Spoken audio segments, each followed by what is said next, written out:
There has been one anxiety, I think, hanging over the head of many Browns fans and many of us that we have not talked about yet because we're afraid of it, and that is the anxiety of expectations. It manifests itself in different ways. Usually, from what I see in the comment section, anger, right? That's usually how this thing manifests itself.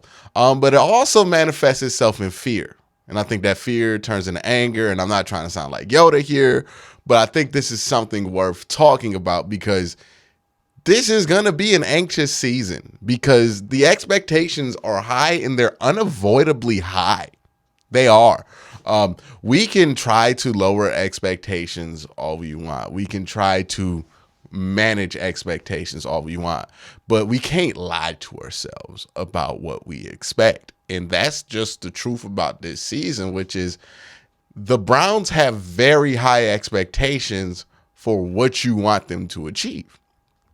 This isn't a season where we're going to roll out there at 8-8 or 9-8 and just be happy. This ain't it. Those days are over. And I think that's kind of why a lot of fans find themselves yearning for those days where the Browns were just an admittedly worse team because it was less anxiety for them. They knew exactly what they were watching. They knew what the team was going to be and they knew what it was, right? It wasn't changing. But now it's different. You know what I mean? Now watching the Browns is an admittedly more anxious affair because every game means more because they're always in the playoff race at the last month of the season. That didn't used to always be the case. So, why I think people like go back and say stuff. And look, I think sometimes people are being dramatic when they say this, but I think there is some truth to it where they say, hey, 0-16 was easier than this because it was less anxious, less anxiety. You had less expectations. You just didn't care, right? You were indifferent about your football team at that time, which made it easy to not really take the losses that hard. Now, there are different management techniques and just in general, I do believe that light therapy is something that does help you not lose your mind when your sports team, because there are other things that are bubbling up and jumping onto that anxiety train that you have with your favorite sports team that are from outside of sports that are getting in there and making your sports anxiety much worse. I think therapy helps out with that greatly. And I would recommend it as long as you can afford it. I understand that things expensive, but if you can afford it, I would do it. If you got the time to do it, I would do it. But also, I think it comes from this ideal that we can control things. Right? We really do think at this point of the year, if I control my expectations for the season, I'm not going to be disappointed if this team lets me down. We want to control it. We want to control this anxiety, but you can't. You can't. Because the reason that anxiety exists about the team is because the team is something, whether we act like it or not, it's out of our control. Nothing I say on this microphone, nothing you say through message boards or through your own microphone changes whether the Browns win or lose. It makes us feel better about the possibilities. It makes us understand why these things happen, and it plays an important role in that. But when it comes to actually affecting whether Deshaun Watson gets a first down conversion on a 3rd and 15, they ain't got nothing to do with it. We can be mad at the coach, say the coach needs to be fired. Don't change whether that decision gets made. These things don't exist in a democracy. Football, we don't go to the polls and vote on the coach. It's just not how this works.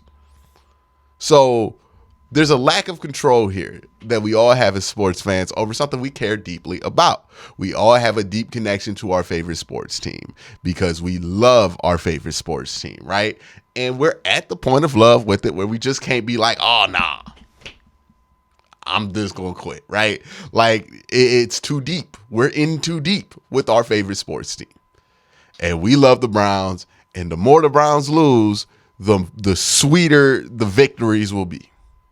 It's true. You ever cheer for a team that never loses and they never lost while you were a fan of them, it's kind of a boring experience, right? It's kind of like I think there are more people who started cheering for Ohio State that are diehard Buckeye fans that really were watching Ohio State in the 90s that really enjoy them now versus people who, like my age group, who are Ohio State fans, and I'm not, but I know people who are Ohio State fans, and they kind of like are fair weather about it just because they always have won.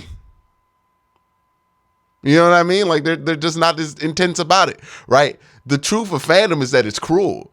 And the cruelness of fandom is that it requires heartbreak in order for you to get the reward that is a championship, right? Because if you never had heartbreak for your team and then you experience a championship, kind of don't feel the same, right?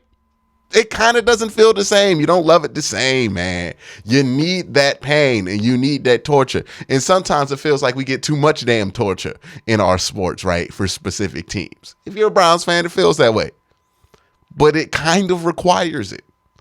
But the reason I bring up all of this is I'm thinking about this season and I'm thinking about my own anxiety about this season because I personally think that this upcoming season, and I'm not saying whether this team is or not going to meet this expectation, but I'm just stating from what I see here and what I can lay out, and I'll lay it all out for you, that this is the most important Browns season since expansion. Point blank, period.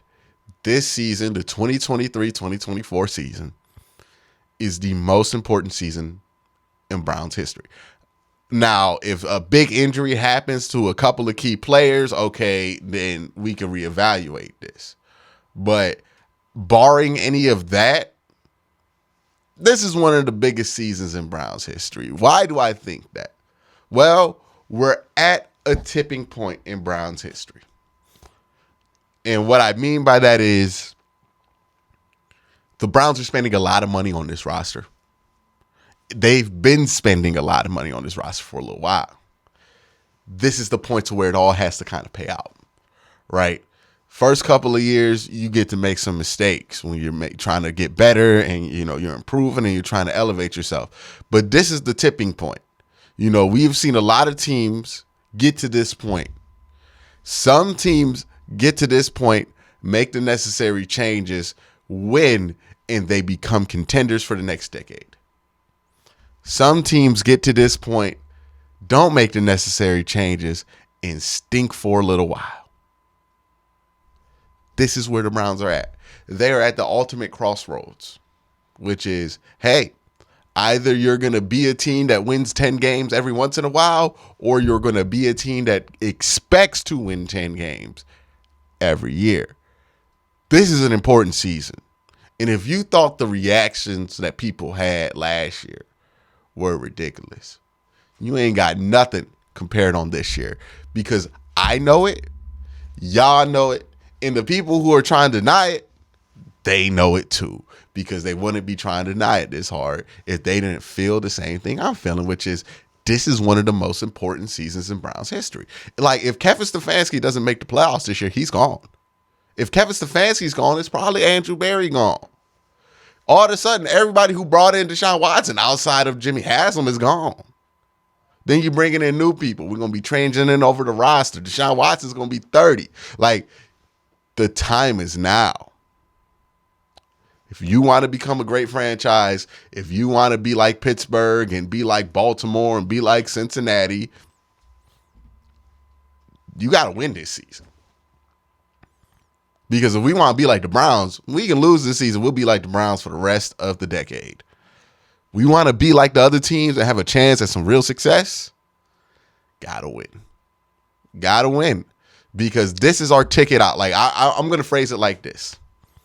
There is a train coming, and that train takes us out of all the stuff that we have been dealing with the Browns. Well, not all the stuff. That train takes us out of QB hell. It takes us out of consistent losing and consistent top 5 draft picks.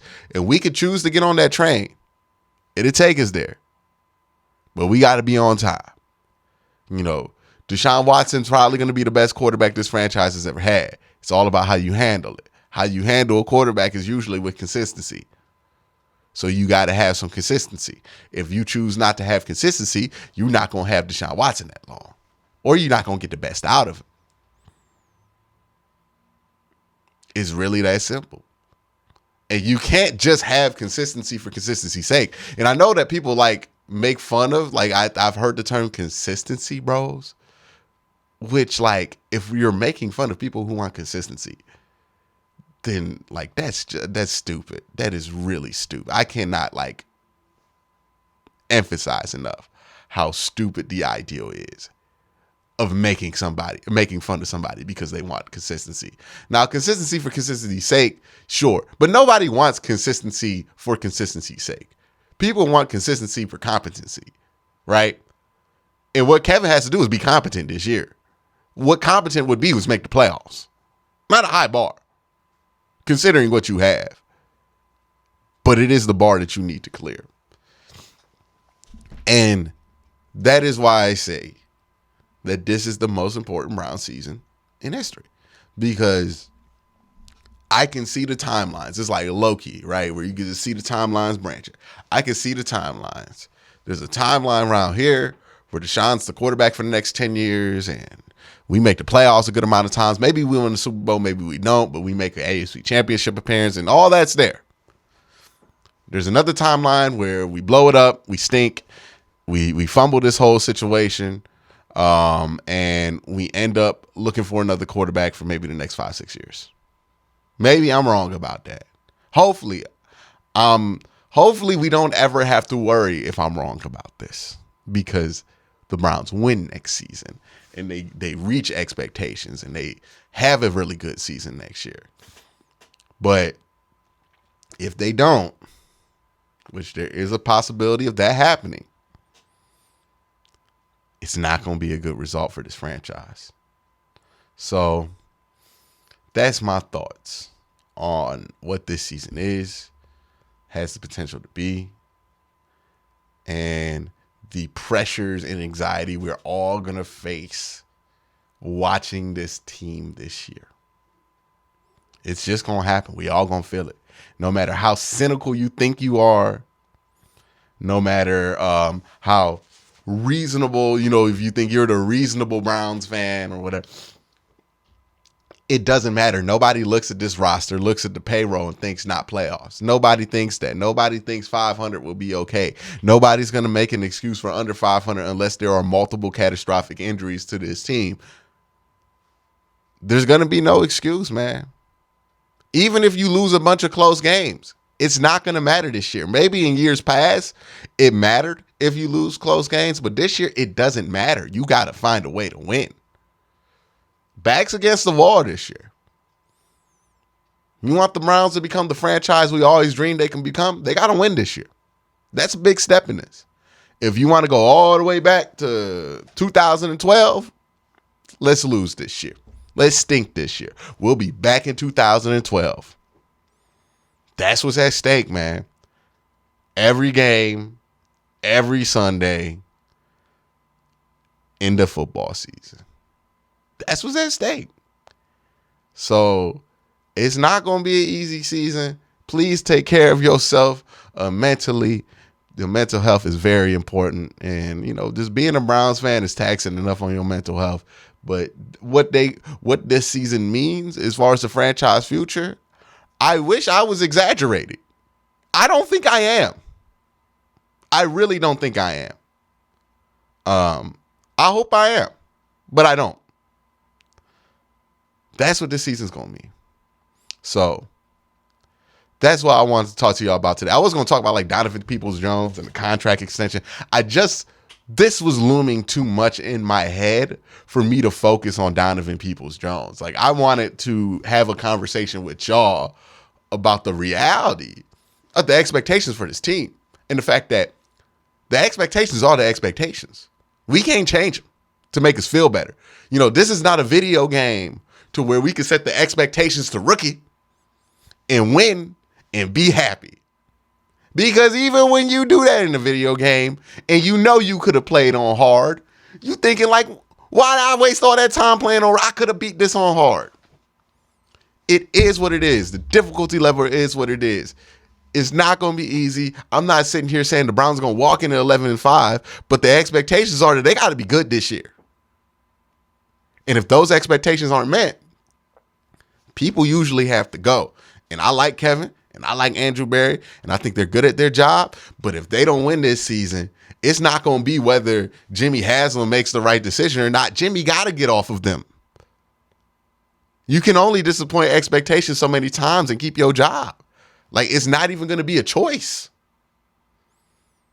So, again, that's what I want to talk about.